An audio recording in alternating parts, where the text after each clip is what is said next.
अस्सलाम वालेकुम फ्रेंड्स, क्या हाल है। उम्मीद है आप खैरियत से होंगे। मैं आपके साथ दोबारा व्लॉग में हाज़िर हुआ हूँ और आपके लिए एक व्लॉग लेके आया हूँ। हम न्यू सिटी में आ चुके हैं, न्यू सिटी फ़ेज़ 2। ये देखें पीछे यहाँ कंस्ट्रक्शन बिल्डिंग वगैरह देखिए यहाँ पे। ब्लॉक ई में हम खड़े हैं और यहाँ से हम आगे जाएंगे, विज़िट करेंगे आगे और भी पार्क में घूमेंगे। उसका भी हम व्लॉग बनाएंगे और आपके साथ व्लॉग की पूरी वीडियो शेयर करूँगा।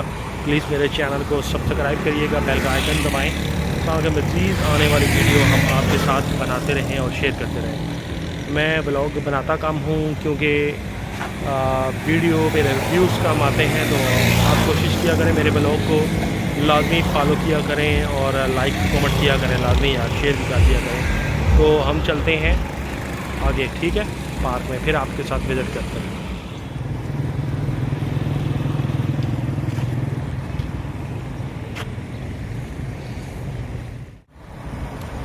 ये आ रहा है मोबीन मुन्ना भाई। गर्मी बहुत है तो बोतल तो चलती ही ना बाबा जी। चलो चलो चले, अभी कहाँ पे विज़िट होगा, कहाँ पे जाएंगे हम? एक पार्क उधर चलते जरा, फिर बाद में इस प्लाजा में जाएंगे। ठीक है, ओके जी।